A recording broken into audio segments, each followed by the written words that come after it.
Welcome to Tactical CRE Discussions, presented by Archon Media.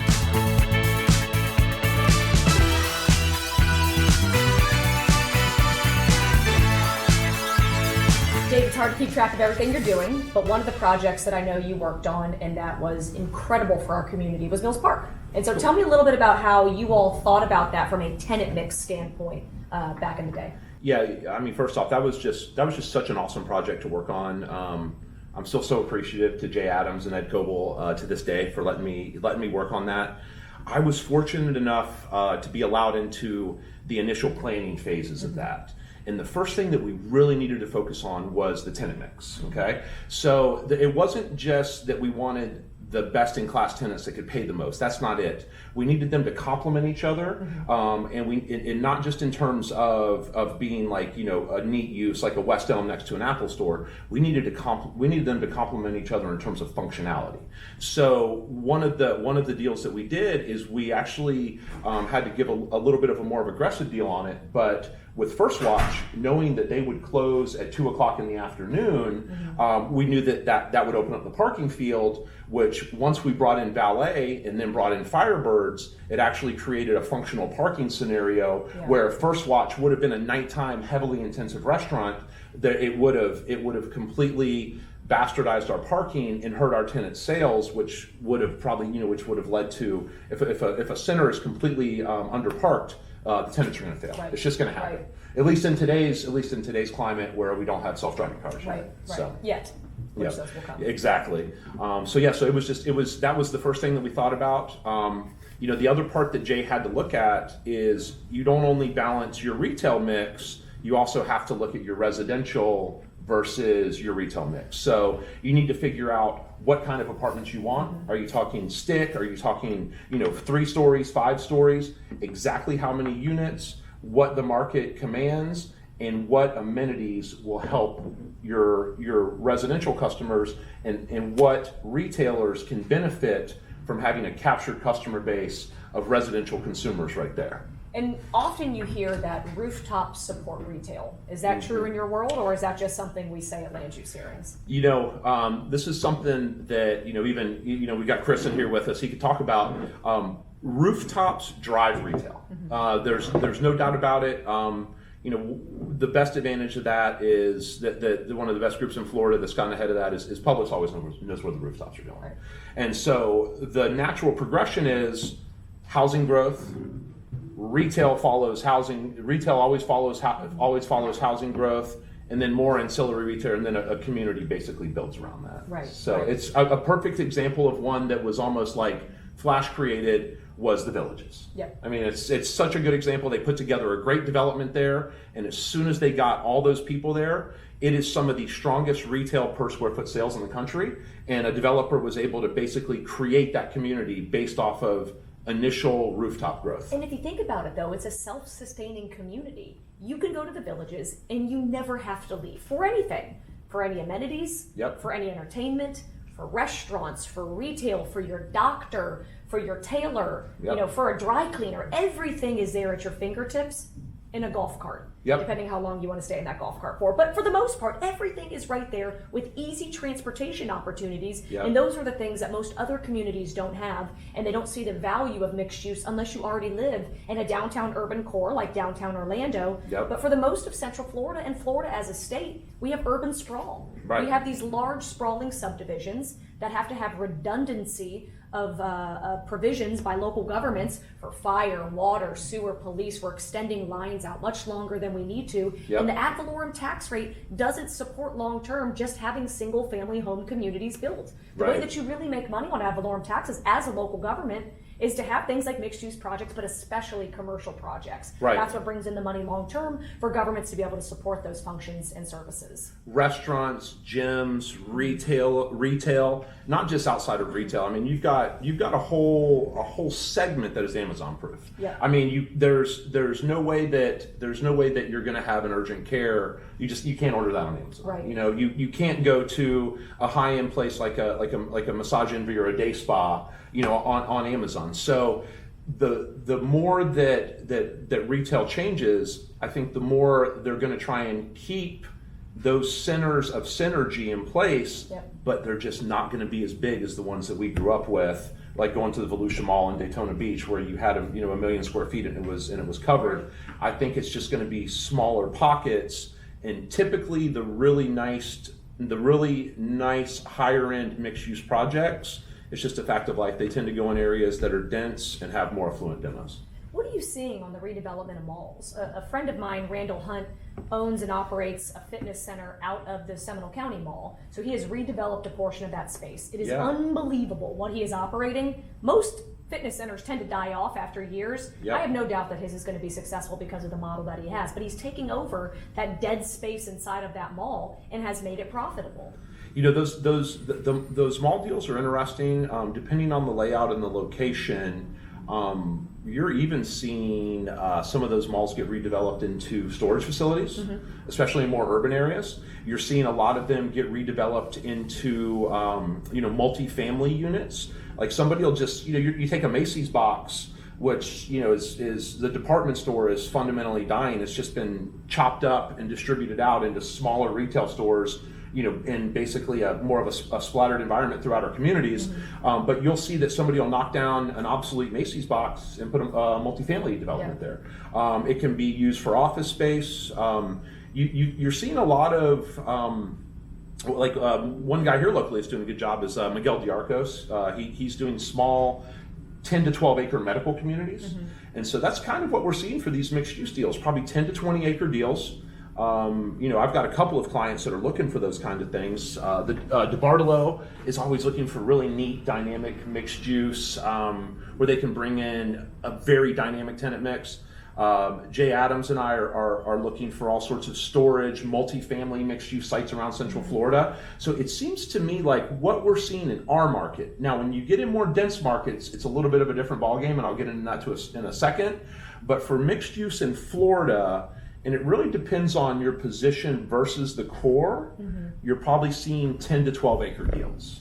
And that'll include probably around 300 multifamily units, some mix of maybe grocery, maybe retail, maybe gym, even some specialty unique concepts like the dine and kind of drink movie theaters.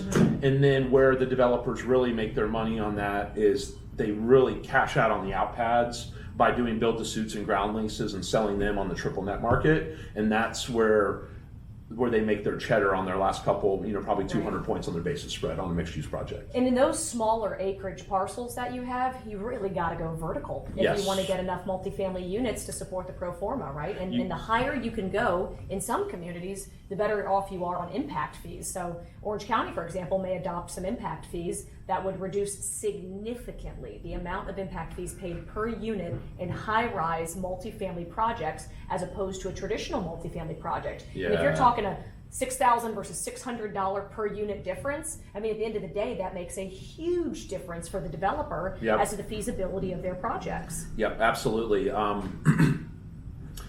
Your footprint is set.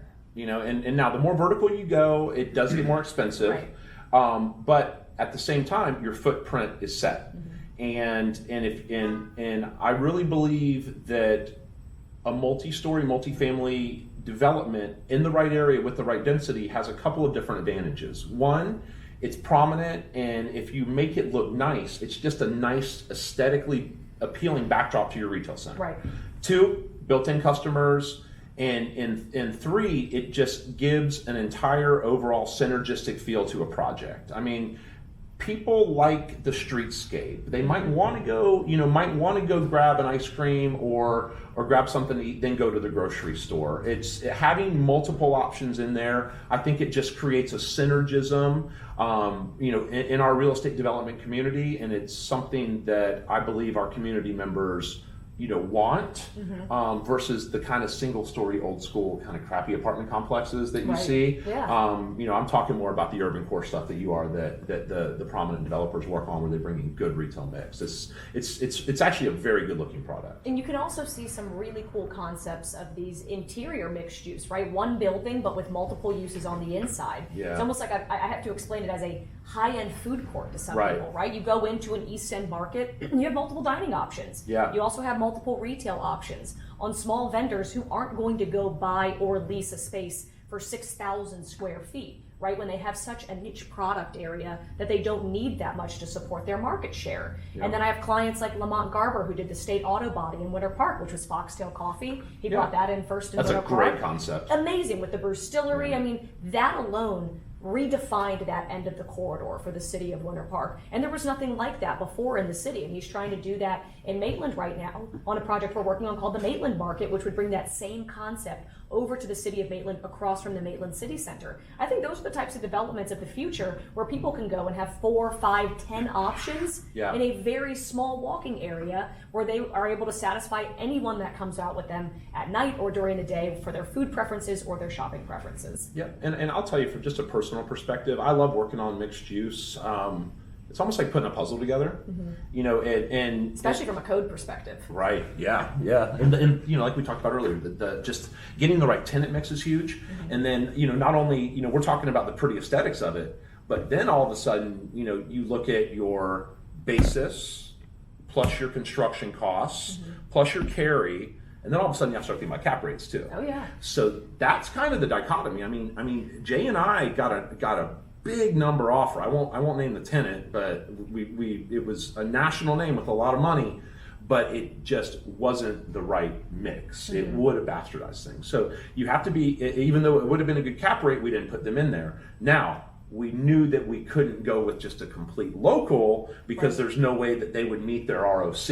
So, you know, basically we needed to kind of figure out and target who to go after. And it's so funny because the way you initially think your mixed use project is gonna look, it never ends up that way. But it was a cool process, and we put the right tenant mix together. And I think at that time we got the highest per square foot sale in terms of a cap rate perspective of a mixed use center in Orlando, probably in the history of it. It's like $600 a foot. Wow. But look what you've seen along that corridor, right? Yeah. I mean, everywhere along Ivanhoe, they've had great spots. I mean, wonderful restaurants. You get anything from the Strand to Taco China. Now you have Tori Tori opening up. But you've seen how that's really spurred development down Ivanhoe based on having Mills Park there, right? Because people want to go, they can live there, they can go to those restaurants, and then less than a block away, there's other bars and restaurants, because people usually don't just stay at one place on a weekend. You know, if they're going to move around, you want to have somewhere you can move around without driving or taking an Uber to get to. Yep. And, you know, one other thing that was really cool about that, you know, that you mentioned what it did for the community is I wanted to this is something where I just want to give a shout out to my friends and clients, Jay and Ed, talking about Ed Coble, CEO of DeBartolo, and you know, Jay Adams, who's now with Structure, but was with DeBartolo at the time, and we're all still very close. Those guys did some really neat things that, as a young, you know, commercial real estate guy, I hadn't seen.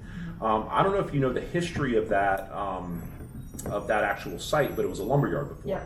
So that family, when they came in and bought it, they actually took a lot of the original wood pieces from the lumberyard and the railroad ties, and they incorporated it into the signs in the interior of the multifamily. So the lumberyard there at Mills had a historical significance in our Orlando history. But you know, even though progress came and it was time that lumberyards were obsolete, they still got with the family, and what I thought was a very sincere gesture, got with them, and they actually let them participate in implementing I guess the aesthetics of the lumberyard and a lot of those pieces into the development. And if you go and look at it, you'll see the signs with like really weird wood and all that. That's because they did it that way. And so even though they redeveloped the site, they still kept a history there, which is pretty cool. Yeah, it was neat. And you see that too, and I've been mentioning Ivanhoe earlier. I was meaning to say Mills, but it spurred the thought in my mind that Ivanhoe is also where we're seeing some of that redevelopment with the Yard project, right? I mean, that's an incredible new redevelopment of some industrial spaces, right? And industrial was not the highest and best use in that area. And some very unique parcels that I'm sure, and I don't really know the ins and outs, but there's got to be a lot of hair on that, being right next to the railroad tracks, and the way that entire area is just so fragmented. And Becky Wilson from my firm did a great job of leading the charge on that land use for them awesome. And getting the yard approved. And that's going to, again, redefine that corridor. So now you're bringing the Mills corridor together with the Ivanhoe corridor because, again, just down Virginia, it's walkable. Yeah. You have restaurants and retail and everything down along there that makes it inviting for people to want to connect between those two areas, whereas 10 years ago, there's no way people would have spent an entire Saturday or a Friday evening there. So Tara, so what you're seeing is, typically in Florida, we're a flat state, we don't have a lot of the topography issues that, that the Carolinas would, or some of the states out west. So we've seen bigger tracts getting bought, but as the core of Central Florida expands in the core markets, you're probably seeing mixed use in smaller acreage sites, right? Absolutely. If you look at infill development or redevelopment projects, whether that's in Winter Park, downtown Orlando, or anywhere around Central Florida, and frankly across the state of Florida, the best planning principles dictate that for sustainable development that has multimodal transportation opportunities, you need to have mixed use projects. Yeah. It's the reason that downtowns thrive, right? So mixed use has tended to be a 4-letter word in some communities. Yep. Nobody wants a mixed use development. But if you go down Park Avenue, that's a mixed use development. Yeah. But people don't see it that way, right? They think mixed use developments are ones that are giant, sprawling, kind of mega malls of new mix of uses, and that's just really not what it is. It is the best planning principles to be able to live, work, and play in close proximity to reduce your reliance on cars as a form of transportation and to really allow communities to grow, but especially allow us to take on the growing populations that we have now and for years to come in a smart way.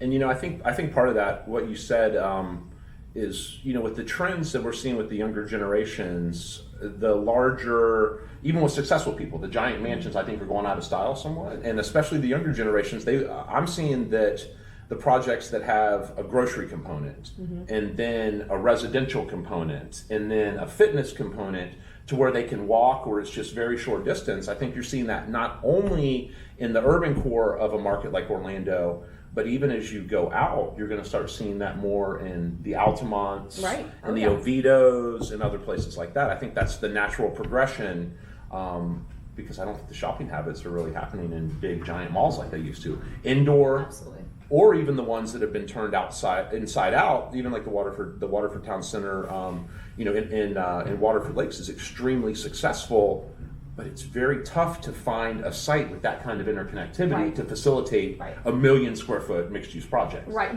those are going to be few and far between. You're exactly right. The things that we have like Mills Park, it's a great example, right? Where you can have people living right there next to a fresh market, next to restaurant options, a pharmacy. That's exactly what mixed use should have as key components to it, because people want to have amenities available to them in close proximity, so you do not have to get in your car and battle I-4 traffic just to get to the grocery store. And I think that's interesting you brought that up, because one of the things that we saw, and that was just such a great project to work with Jay Adams on with the Mills Park deal. When we initially started our planning on it, one of the biggest concerns that we had was being able to meet the municipal requirements specifically for parking and then other concurrency, like this is amazing, but at the Mills Park project, there are actually 28 grease traps underneath that project. And that's one of the problems too, is so a lot of local governments have code that hasn't yet adapted to really what the best planning principles are now. And that's not to say they're doing it purposefully, but the way that we are developing now is moving so much faster than the way codes can keep up pace. So we don't contemplate these types of mixed use projects where we don't need a sea of parking lots, right? We don't want to have a 350 parking spot lot on the front of a road to service a site that might only have that used on Black Friday, right? It doesn't make sense. Big box is not the same way we're doing that we used to 5-10 years ago. Big box retail, some of that's still here, but a lot of the trends have reduced the need for big box. If you look at Amazon Prime being able to deliver same day, all of the major national retailers also offering delivery options, it makes it really easy for us not to need to go places anymore. But we will if we live right next to them and we can walk or bike or skateboard or scooter or anything else to those options. Yeah, awesome. That makes sense. Thanks for joining us on Tactical CRE Discussions, presented by Archon Media. For more information, visit archonca.com.